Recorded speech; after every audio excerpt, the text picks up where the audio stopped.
आप सभी को प्रणाम करता हूँ। आज मैं आपके सामने एक आलेख पढ़ना चाहता हूँ। मैं आपको बता दूँ कि इस आलेख पर भारत के माननीय राष्ट्रपति द्वारा दिए जाने वाले राजभाषा गौरव पुरस्कार में प्रथम स्थान के रूप में इस आलेख को चयनित किया गया है। इसके लिए आप सभी की शुभकामनाओं का मैं धन्यवाद करता हूँ। आइए आलेख पे एक नज़र डालते हैं। आलेख का शीर्षक है भारत की बहुभाषिक संस्कृति में एक भाषा सूत्र की उपयोगिता महात्मा गांधी की नज़र से। भाषा पर किसी भी बात की शुरुआत करने से पहले यह जान लेना जरूरी है कि यह एक सामाजिक वस्तु है, मानसिक संकल्पना के साथ साथ यह सामाजिक यथार्थ भी है। व्याकरणिक इकाई होने के साथ साथ यह संस्थागत प्रतीक भी है और संप्रेषण का अन्यतम उपकरण होने के साथ साथ यह हमारी सामाजिक अस्मिता का एक सशक्त माध्यम भी है। इस बात से इनकार नहीं किया जा सकता है कि हर भाषा एक निश्चित समुदाय के व्यक्तियों को भावना, चिंतन और जीवन दृष्टि के धरातल पर एक दूसरे के नज़दीक लाती है और उन्हें आपस में जोड़ती और बांधती है। भाषा की इस शक्ति के सहारे व्यक्ति का मैं समुदाय के हम में फैलाव पाता है। भाषा अपने सामाजिक समुदाय के सदस्यों को अंदरूनी तौर पर जुड़ने और बांधने वाली एक ज़बरदस्त ताकत के रूप में अपनाई जा सकती है। इसके बीच यह भी सच है कि अगर भाषा व्यक्ति से मैं का विस्तार कर हम में बदलने की ताकत रखती है, तो वहीं इस हम को वह वे के विरोध में खड़ा करने की शक्ति भी रखती है। भाषा की दोहरी प्रकृति के प्रति हम अपनी आंख बंद कर लेते हैं। भाषा अगर दो दिलों को जोड़ने का काम करती है तो वह दो दिलों को तोड़ने का साधन भी बनती है। हम सभी जानते हैं कि भारत एक बहुभाषी देश है, लेकिन सच यह है कि भारत का एक एक कोना बहुभाषा भाषी है। पर भाषा का सहारा लेकर हम उसमें क्षेत्रीयता का रंग भरते चले जाते हैं। आंध्र प्रदेश में एक नहीं अनेक भाषाएं बोली जाती हैं, पर तेलुगु भाषा को क्षेत्रीयता का आधार बनाते हुए हम एक तरफ उसमें एकता का भाव पैदा करते हैं तो दूसरी तरफ उसे विशिष्ट सिद्ध करते हुए हिंदी, तमिल आदि अन्य इकाइयों से काटने की ओर भी प्रवृत्त होते हैं। जो स्थिति आंध्र प्रदेश में तेलुगु भाषा की है, उससे भिन्न स्थिति तमिलनाडु और तमिल, कर्नाटक और कन्नड़, महाराष्ट्र और मराठी आदि क्षेत्रों की नहीं है। क्षेत्रीय अस्मिता का प्रतीक के रूप में भाषा के प्रश्न को उभारने का काम नकारात्मक शक्तियों के लिए अत्यंत सुविधाजनक है, क्योंकि भाषा व्यक्तियों को जोड़ने और तोड़ने की दोनों ही शक्ति से सहज ही बंधी हुई है। वह समुदाय में भावनात्मक एकता का कारण भी है और भावना के स्तर पर अन्य समुदायों से विद्वेष का आधार भी है। राष्ट्रीय संदर्भ में बहुभाषा भाषी देश की संप्रेषण व्यवस्था की अनिवार्यता वहाँ की संपर्क भाषा पर आधारित होती है। कभी इसका रूप राजभाषा को जन्म देता है और कभी राष्ट्रभाषा को। राजभाषा का संबंध राष्ट्रीयता, नेशनलिज्म से रहता है। वह राष्ट्र को राजनीतिक और आर्थिक दृष्टि से एक सूत्र में बांधने के काम में आने वाली प्रशासनिक प्रयोजनों की भाषा होती है। इसके लिए यह जरूरी नहीं कि यह भाषा अपने देश की ही हो। राष्ट्रभाषा का संबंध राष्ट्रता, नेशनलिज्म से रहता है।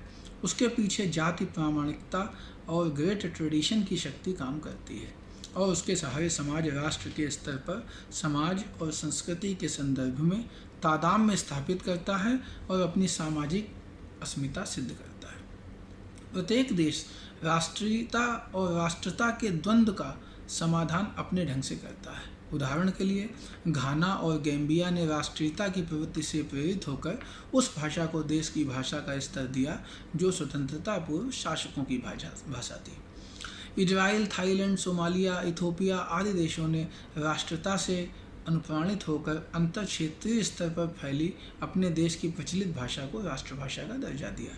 किंतु भारत, श्रीलंका, मलेशिया आदि देशों के सामने यह समस्या जटिल थी, क्योंकि परंपरा अर्जित और संस्कृति समर्थित इसमें कई समुन्नत भाषाएं राष्ट्रभाषा की दावेदार बन गईं।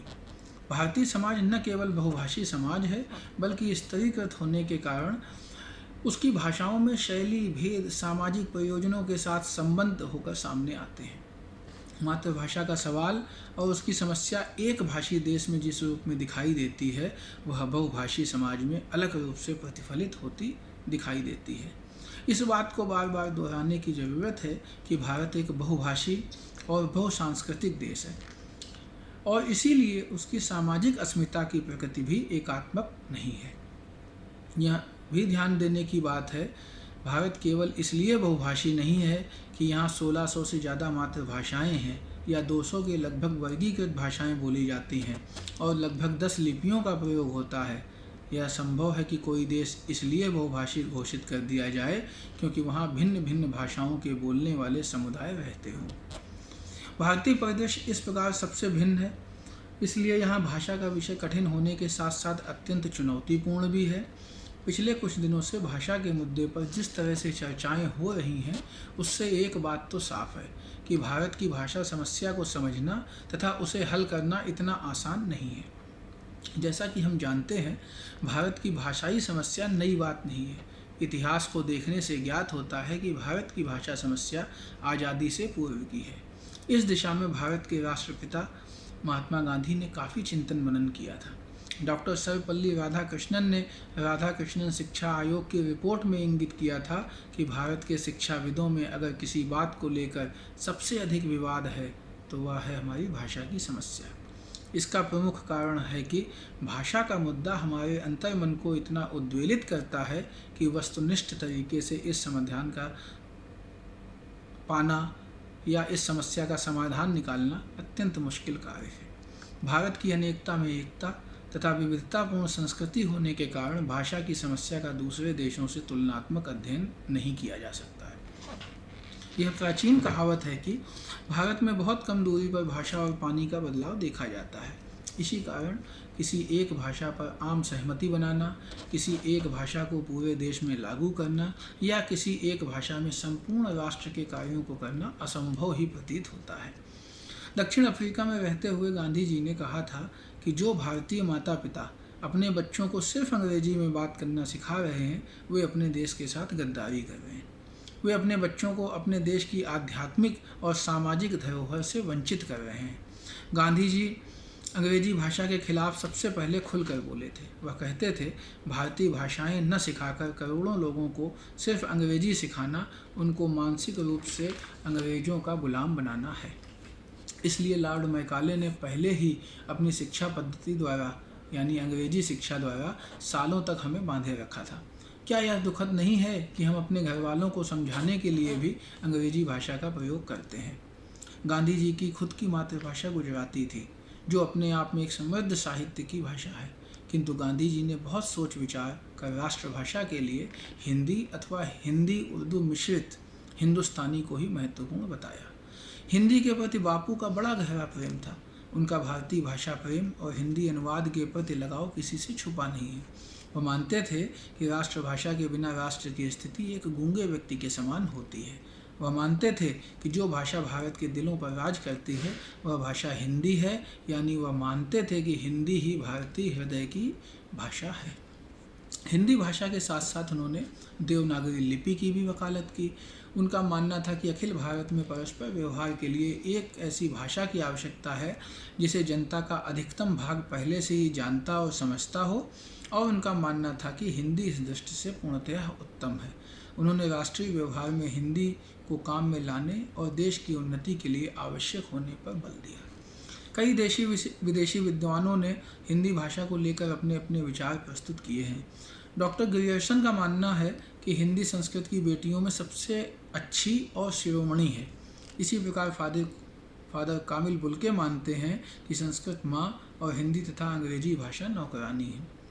डॉक्टर राजेंद्र प्रसाद हिंदी भाषा और हिंदी साहित्य को सर्वांग सुंदर बनाने को ही अपना कर्तव्य मानते थे। भारतेंदु हरिश्चंद्र ने निज भाषा उन्नति है, सब उन्नति को मूल कह हिंदी भाषा के महत्व पर बल देते हुए मातृभाषा की पुरजोर वकालत की।